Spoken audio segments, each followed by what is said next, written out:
Okay, it's always so intimidating recording yourself. So the purpose of DataClub is to seriously ask some questions about acquisition and about protocol. Today, we're going to be talking about clearing. I'm going to give a very brief 5-10 minute introduction on what is clearing, and then I'm going to hand it over to the women that are actually the experts at this. So and just to say what our expectations and hopes are for this day is that you do ask questions, but when you're doing it, you're polite to the speaker. And if you have a ton of questions or you want to talk specifically about your own research in depth, you can also ask them after their talks. And we want to initiate those discussions without necessarily completely derailing them. So I'm going to talk a little bit about clarity right now, clearing, and all of this fun stuff. So basically, the idea is let me see if I've got a fun little thing on here. Can I do this? There we go. I've got a fun little animation that didn't work that well.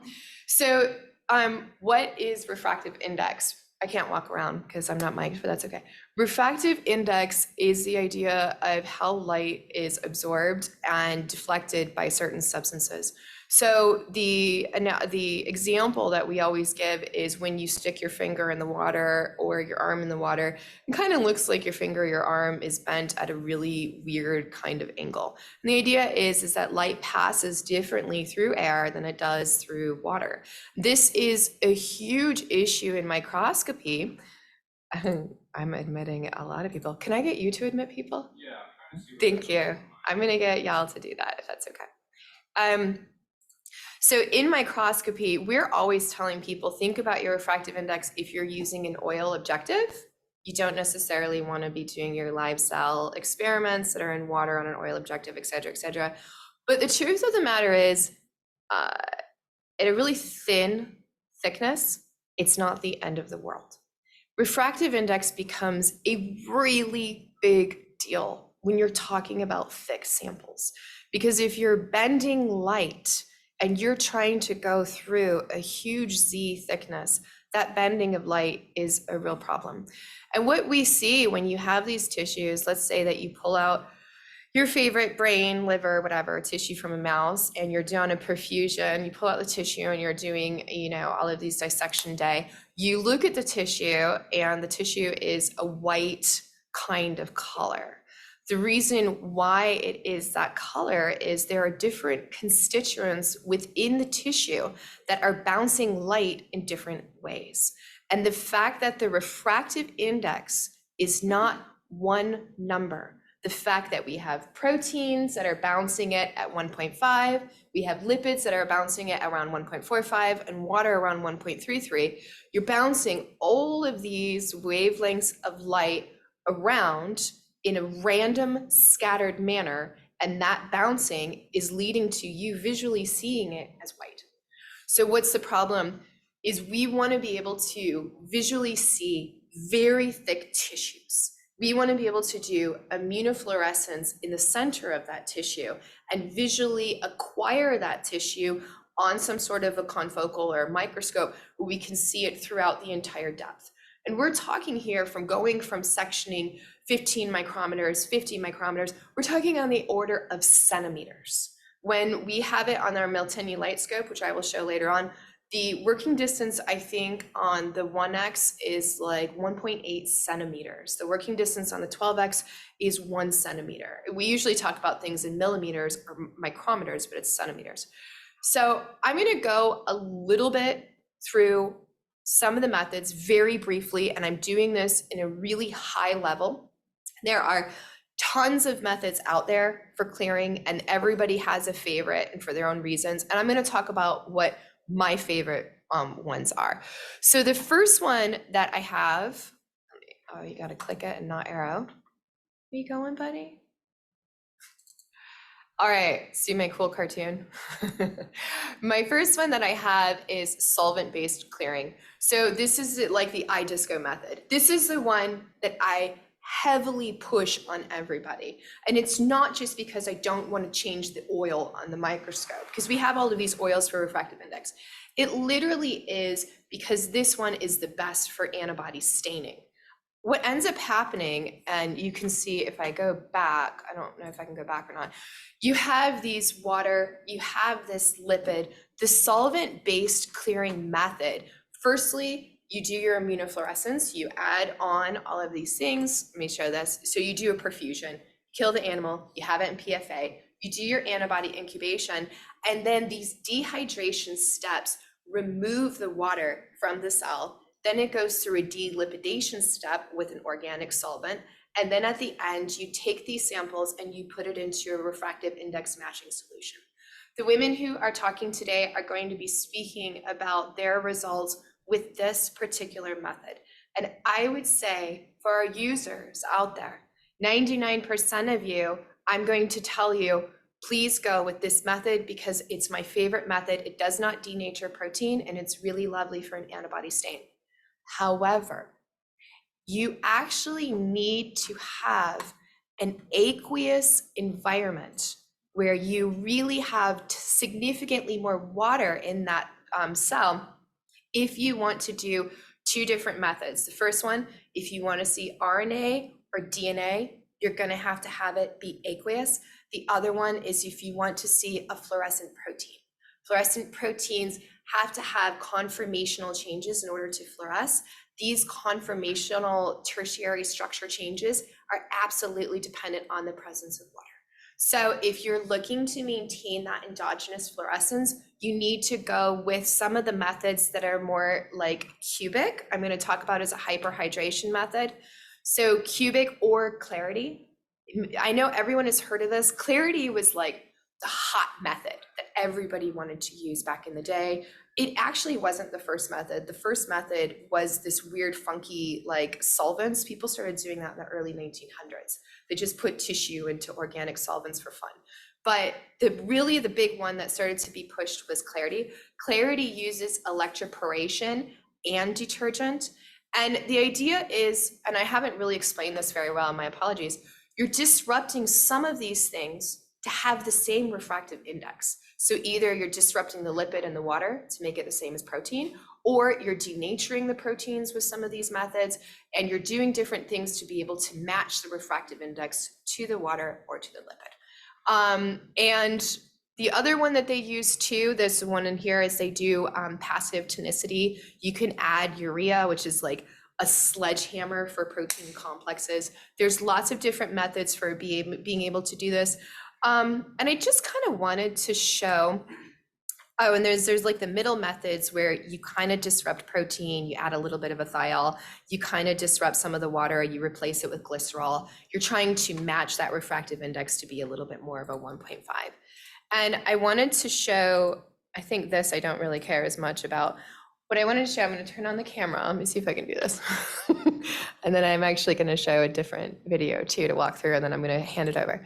So start video, and can you see me in the front? I'm going to be right in front of this camera. Okay, can you guys kind of see me? Yes, maybe. Okay, so the difference is, and our viewers who are here can appreciate this a little bit more. This is my son's slime.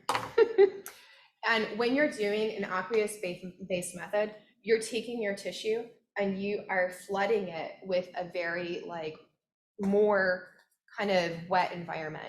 And for me, on the microscope, I get to see the tissues the way that we're mounting it.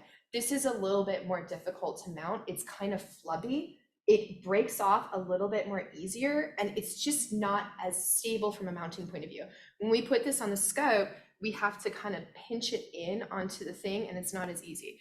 When you do iDisco, which is, again, very similar to kind of the protocols that you're doing for paraffin embedding, you're dehydrating it, and you get this very hard block, honestly. It's very hard. And you can drop this thing, and it's still fine. You shouldn't drop it. And what you do is you take this block, you super glue it onto the sample holder, it's very easy to go back and forth to this block.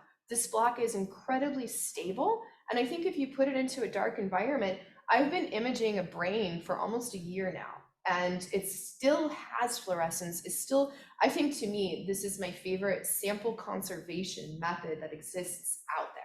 And it just sits in a pot of goo that has the match refractive index. It's like a mineral oil. Okay, so hopefully, I don't know if y'all saw that or not. And the last thing I'm gonna do real quick, screen share and stop video and turn on that. I can do technology. All right, can you help me with my video, Stoyan? Is it here? It's right here? Okay, play.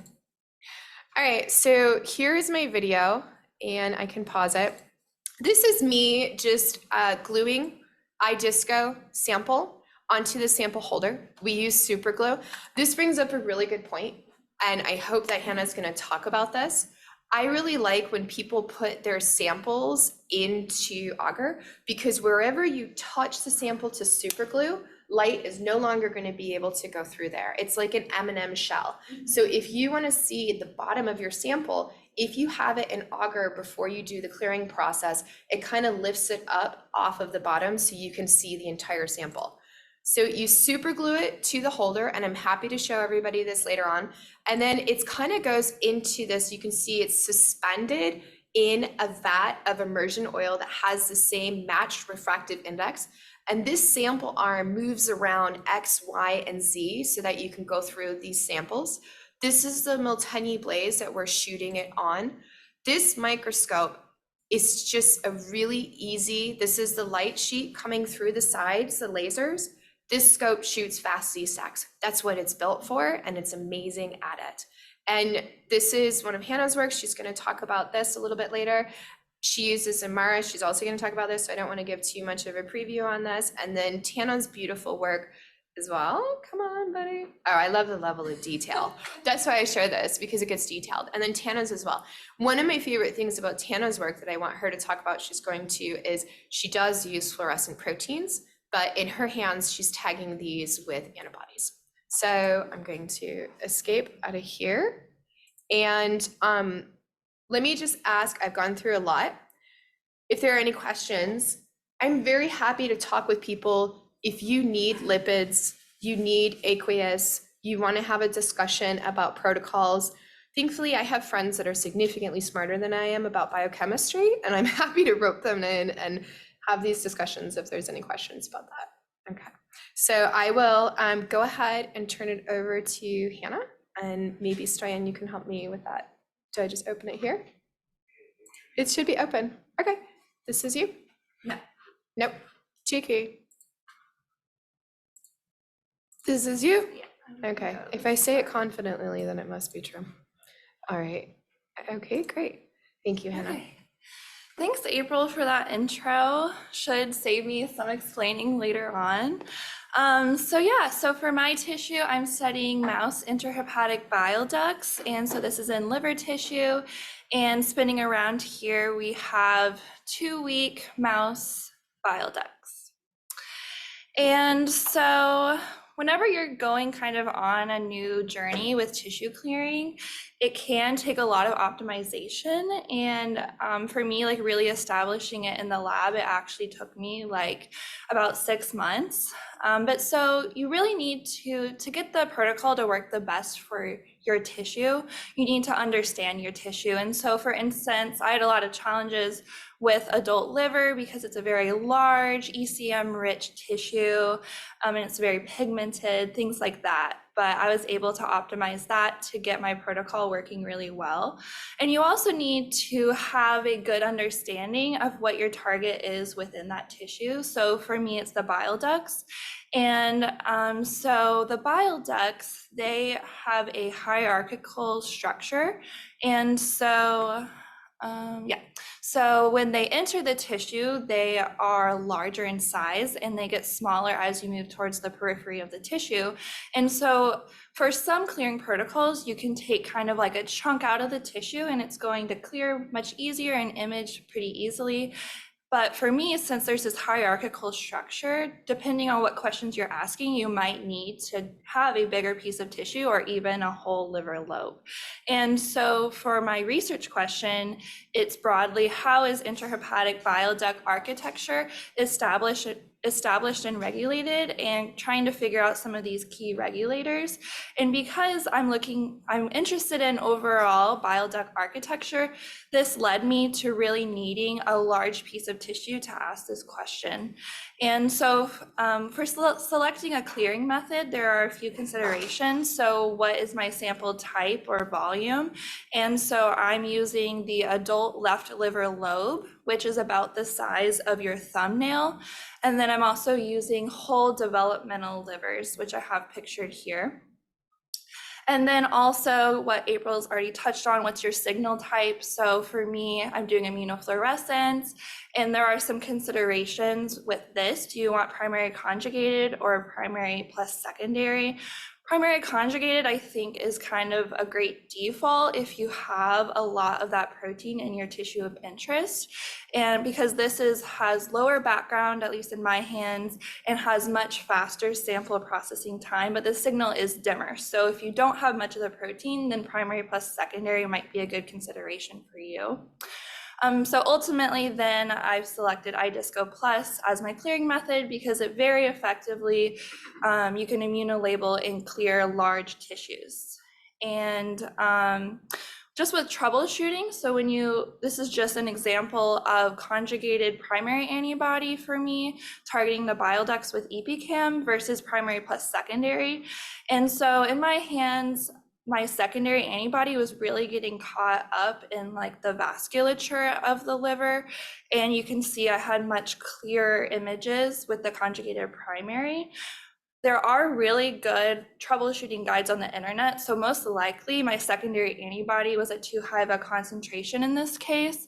But since my conjugated primary antibody worked so well, I just opted to use this moving forward. That's just something to consider. So yeah, I have a lot of success using iDisco to clear my liver tissue. And so you can see the liver after it's cleared, it's transparent. The liver is so pigmented. So even after bleaching the tissue, which I'll get in on my workflow, talk about my workflow, you do still have an amber color even after clearing, but you can very easily read even text through the tissue. And you've dehydrated the tissue well if you have this transparent appearance. If it's a little bit opaque, you may have not dehydrated the tissue very well, and you need to go back to the dehydration step. And then I've also just provided a QR code to the iDisco website, which is super, super helpful when optimizing this protocol. So for my sample processing, for sample preparation, I perfuse the tissue to remove any blood, which is high background. And then I also perfuse with 4% PFA to ensure that deep within the tissue I have proper fixation. And then I also fix the tissue overnight in the 4 degree. And following fixation, if you want to batch process a lot of samples that you collect over time, you can store in sodium azide, so 0.05% sodium azide in PBS. Although, at least for me with the liver, if I store the tissue for really long periods before proceeding with iDisco, I get bright speckles, which are just like non-specific signal coming from the tissue. And so now I'll keep that storage time under 3 months. And if I really want like the most beautiful picture possible, I'll really proceed with the iDisco protocol as quickly as possible after sample collection. So this is just on the iDisco workflow, which I'm not going to explain all of it, but a few steps that may be specific to the liver that you may not need is I decolorize the liver by bleaching the tissue. And then since it is a very large tissue, I immunostain for 7 days. And then per the Corps policy, I clear, and I support this, I think it's a great idea. I clear in dibenzyl ether, and then at least 2 days before imaging at the core, I moved to ethyl cinnamate because this is a less toxic compound. And so this typically takes me about 3 weeks from start to finish if I'm really moving quickly. And so some considerations. So for sample mounting, April also already talked about this, but so at the base of your sample, if you glue it there, because of light being diffracted by the glue, you can't image this region, which is obvious, but also if you're not thinking about it, then you might just glue like the easiest way possible, but you don't want to glue anywhere near some a region of interest. But this can be avoided by agarose embedding the tissue. So here I have developmental liver lobes that have agarose embedded, and that of course can be glued down super easily.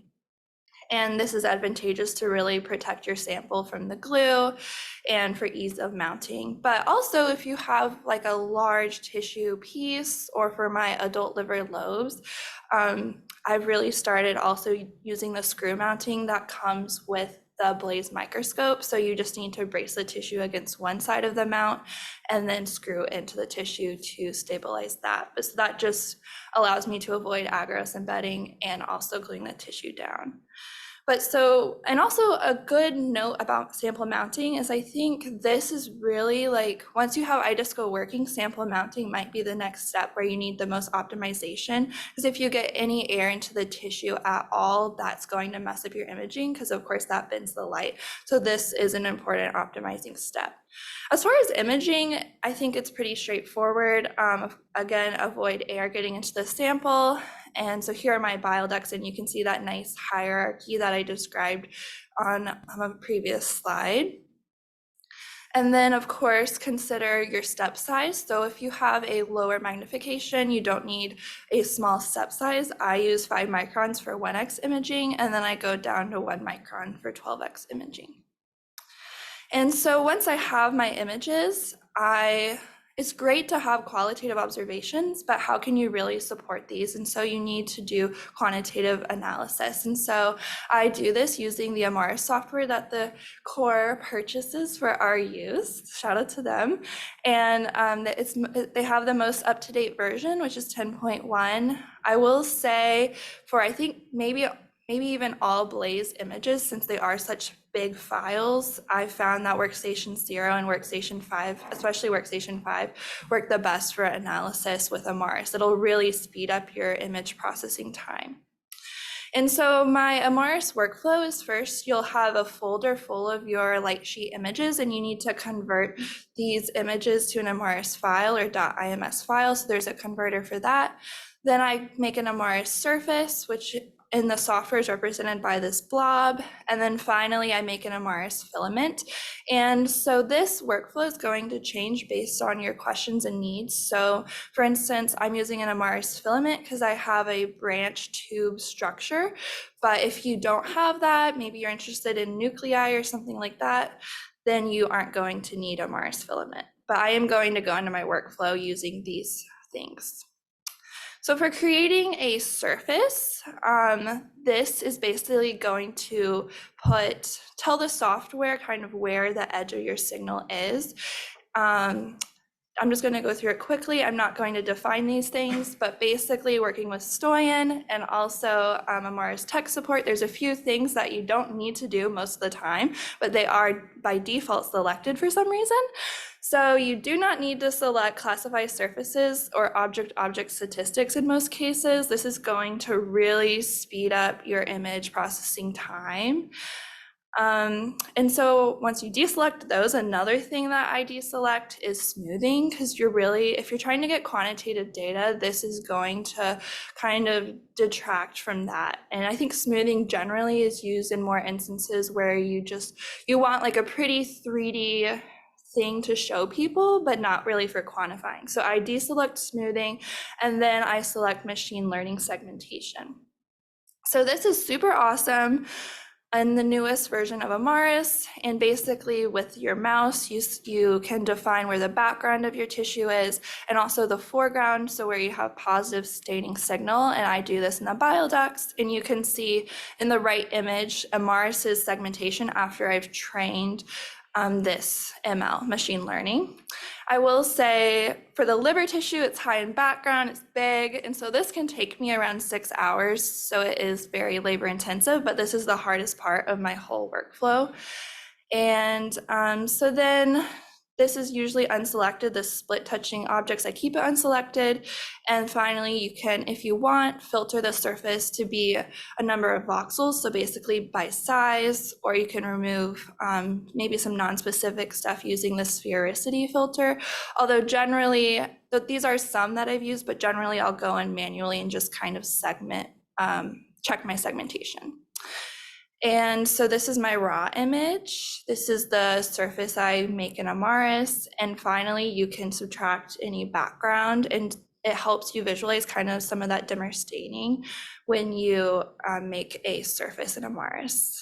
And then next, to go into filament tracer, what I found also working with Stoyan and Amaris tech support is I make a binary image. So for my questions, I don't care about signal intensity. And so everything in the surface, I make white or kind of like equal to 1, and everything outside of the surface is just 0 or black.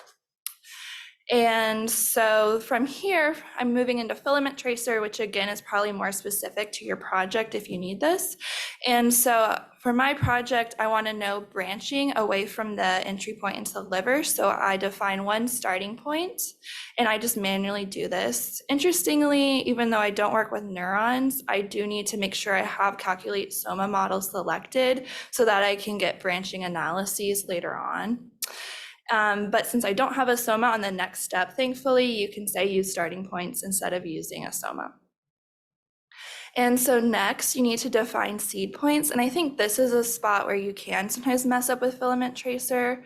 So what is a seed point? This is the starting point for region growing. So basically, wherever you have seed points, that's going to specify the diameter of that area, and then they're going to interconnect.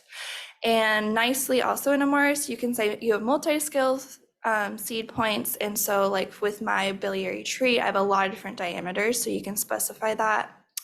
But then with the seed points, you need to make sure they go to the perimeter of the structure, or else you will not have any filament tracer analyses at the perimeter of that structure.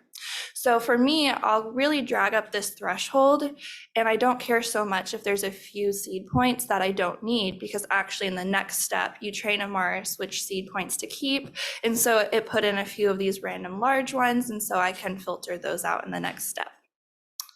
And then since I'm using a binary image, I never have to do anything on this step. But if you aren't using a binary image, you might need to help teach Amaris where actual segments, which is like the region between branch points where analysis is going to be done, where they actually are. But I don't need to ever really do anything here.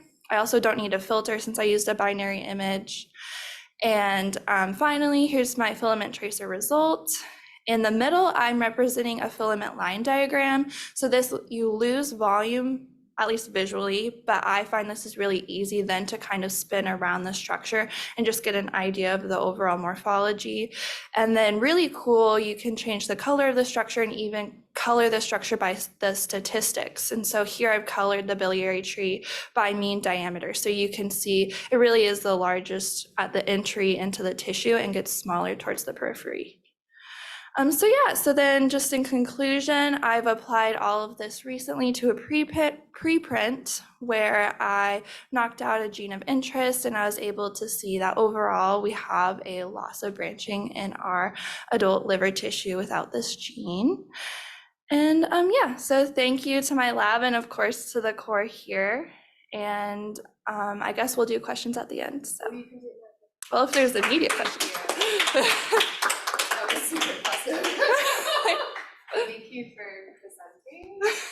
Thanks, April. Yeah. Do we have any questions for Hannah, the rock star? Like seriously, that was great. Okay.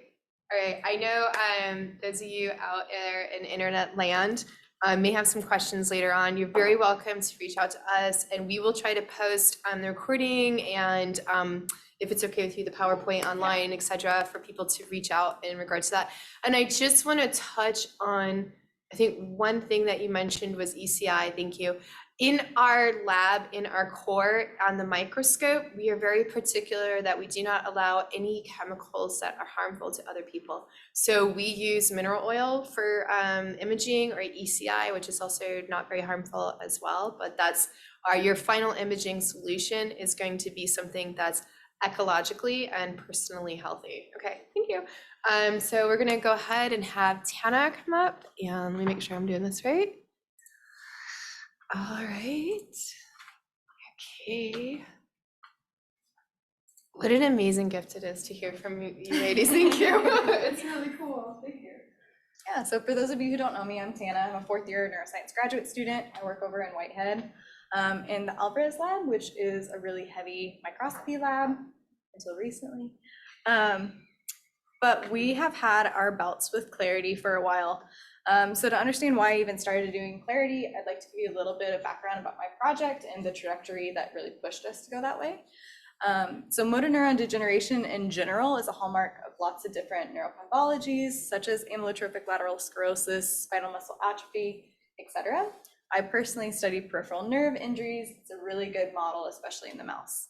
But in all of these conditions, the permanent loss of motor neurons limits ability for a patient to have a full functional recovery. So our goal is to figure out why these motor neurons are lost selectively in a mouse model. To give you a general idea about the spinal cord, which is where I work, on the left here, I have a sham mouse, so there is no injury involved. This is a cross-section of the spinal cord. My mice have an endogenous EGFP signal, so my microglia, which is the innate immune cell for the central nervous system, is endogenously labeled green. We then use fast blue, which is a retrograde tracer, to stain our neurons of interest that have been injured. So here you can see 5-ish somas of motor neurons in the spinal cord. After we do an injury, these microglia become activated and they proliferate and flock to these motor neurons of interest, which you can see on the right-hand side here. So in this particular image, we have 2 channels that we're working with. So typically these microglia are just kind of hanging out, interacting with these motor neurons very sparsely. They may contact them briefly, but then after injury, we get multiple different phenotypes of these microglia motor neuron interactions, some of which are individualized and adhered to the motor neuron cell body surface, and others which we denote as a death cluster, which is basically this cluster of microglia, which we presume to be either actively degrading a motor neuron that is struggling or just cleaning up debris. So we use a lot of different methods in our labs for microscopy. We of course use immunohistochemistry. I have a protocol for IHC plus RNA scope co-labeling, so you can see proteins and RNA within the same tissue. We do a lot of ex vivo slice 2-photon time-lapse recording, but the big issue with all 3 of these methods is you're working with spinal cord slices. So you're not able to get a holistic view of the entire neuroimmune interaction that's happening in the lumbar spinal cord. So when we were starting to look at Clarity, there's a lot of different potential uses we could use it for. One being having that holistic view instead of having to go slice by slice. So for example, we'd be able to identify where peripheral cells like your T cells, your B cells, and peripheral macrophages are actually entering the spinal cord. You could label blood vessels and see, are they coming in with the blood vessels with that spinal cord? For my purpose, we would have an ability to very quickly count how many death clusters and or motor neurons are dying within this entire spinal cord section without having to go section by section and line it up as you go through. That way you're confident that you're not overcounting or undercounting different effects. And then my pipeline dream for using Clarity in our lab is to observe regeneration from the cord back to the periphery. That would require us to clear a spinal cord, dissect out the sciatic nerve and the muscle itself, and then clear the entire pathway so you can see the actual tracers going down. So our lab has done lots of different Clarity methods and protocols. I say these methods were failed-ish because they kind of worked, but not for my purposes. So Ryan Wood, who was a previous postdoc in our lab, and Will, who I think is still in Zoom land, and a current graduate student here in our lab, went through these 4 methods among some others. I believe all of these are your aqueous protocols. So the tissue gets expanded really big, as April demonstrated. It's really hard to work with, so you can't really mount it. As soon as I would touch it with a like tweezers, it would basically just disintegrate. So it was very hard to even get under a microscope to even check fluorescence. The FOCM, I think, came out in 2019. It's basically supposed to be a ultra-fast, non-soluble, non-toxic clearing method. The deep clear, I believe, is a commercial agent that you can buy, and then obviously modified recipes as well. But I say it's failed-ish because they were able to identify fluorescence in their tissues. It wasn't as bright, but you can also see our tissues were always really opaque. So for my methods of having microglia, which are super tiny, there's no way we would have been able to visualize something with this opaqueness. I also had personal failed-ish clarity attempts. So Alicia Lane, who's a current grad student in Victor Fondez's lab, she was a previous tech in our lab as well. She developed this clarity protocol, which basically uses a hydrogel solution to expand the tissue, and then this SBC buffer, which is honestly really harsh, but it's a mix of SDS and boric acid. And it worked beautifully for her in the 2018-ish year. And then I tried to recapitulate her results, you could say. And basically, oh, sorry, I gotta go back. Basically, what we saw was beautifully cleared tissue, hard to work with, but no fluorescence, whether that was an endogenous signal or we amplified that endogenous signal with antibodies, or if we tried pure antibodies. So nothing worked in that manner. So then I was like, well, Alvarez lab likes to kind of hold on to a lot of chemicals. Maybe our chemicals are out of date and they have a bad shelf life. And instead of repurchasing all new solutions and chemicals, I basically found a commercial solution that had all of the ingredients for the hydrogel solution, which we thought would be the biggest component for this clarity protocol. So we used X-Clarity hydrogel solution. It's basically an A-B mixture. You have your solution and then you have your activator, which is just like a little granule of something.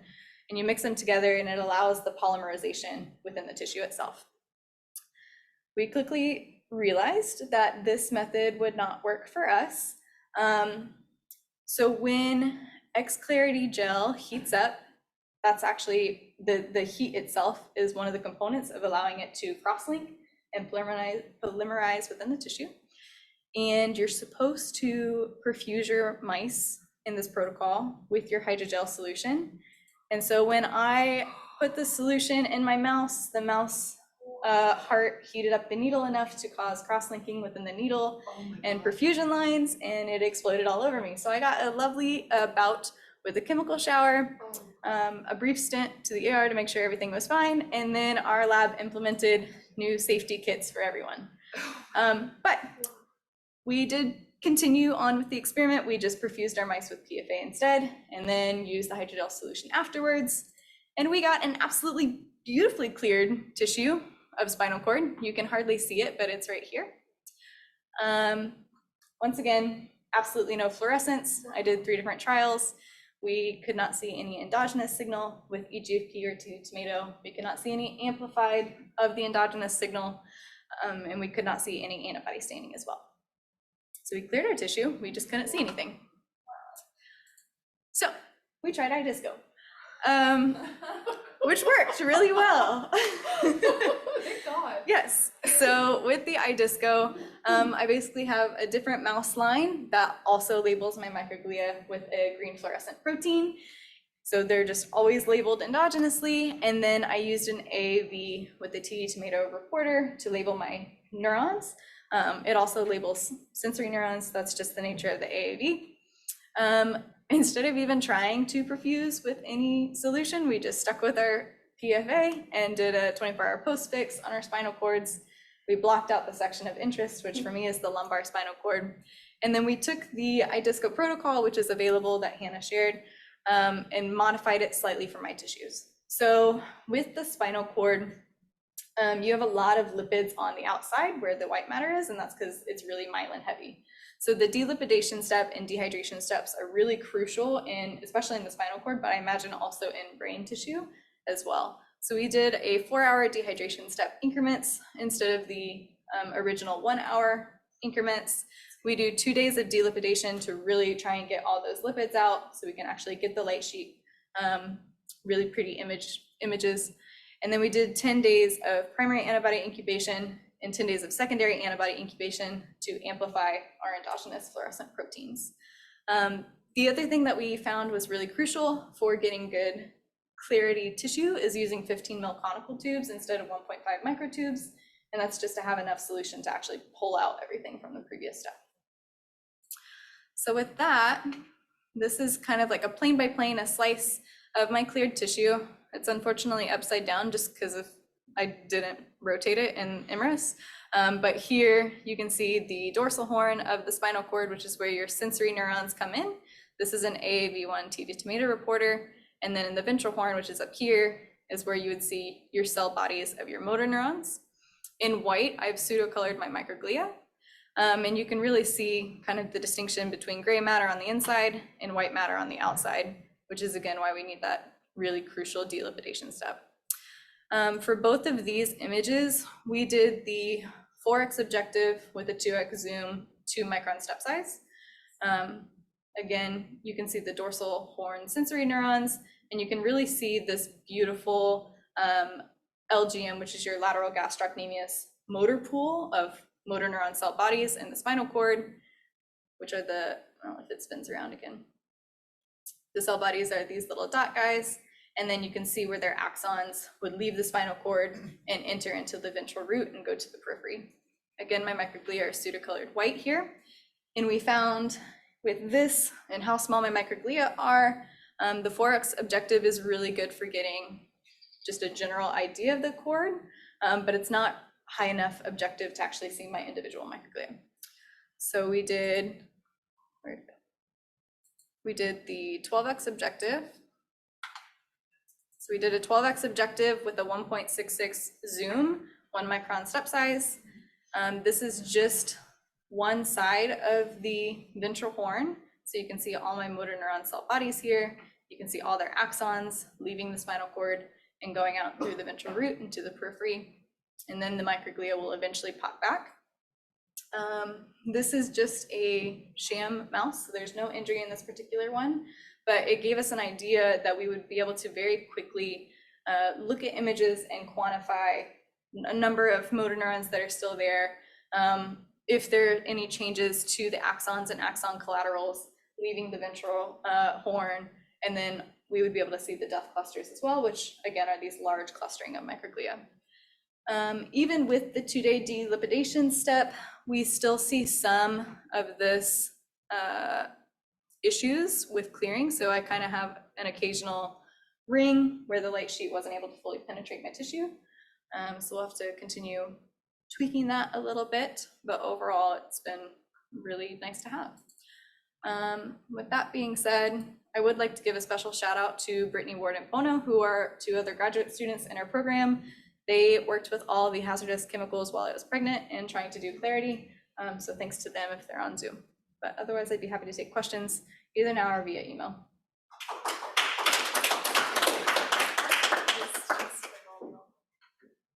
Yes, ma'am. They give you your co-cup for presenting. Thank you, ma'am. Thank you. What an absolute honor it is to hear people's research. I think in ICI, we get to see the acquisition, but we don't always get to see these amazing stories that people have when they're pioneering these. And I really just appreciate hearing that. It's great. So my hope is, do we have any questions? Great work, Tana. That's right. So I know everyone might be a little bit shy, especially in the internet world. My hope is that this has given you a personal kind of feeling for these different procedures. You feel a little bit more comfortable with it, and one can reach out if you have any questions. I do want to hit on 2 points that both of these ladies mentioned. The first one that Tana said, thank you, is I would say most commonly as a microscopist, when people bring me their first sample, I always say, you need to clear more. You need to do more dehydration steps. She elongated that process. I appreciate that. You need to do a longer delipidation because it's blocking the light coming through, or you need to incubate it with your antibody longer than you think. And the analogy that I always give is this is like baking bread. You do not want to rush this process. You want to make sure that you really take your time, you give it a chance to rise and give it a chance to turn out really beautifully. And I think just taking a couple of extra days to make sure that it turns out better is completely worth it, so you don't have to go through the process again and waste the entire tissue. And then the other thing I wanted to comment on was the usage of antibodies. Thank you, Hannah, for talking about a direct conjugate.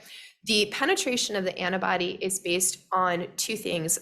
Firstly, the size of the tissue, and secondly, the size of the antibody. And I guess third would be time, three things. So if you have the capability to choose a direct conjugate, go there. Even though it has a little bit less amplification of your signal, it's going to be a lot better for being able to penetrate into the core of your sample a little bit quickly.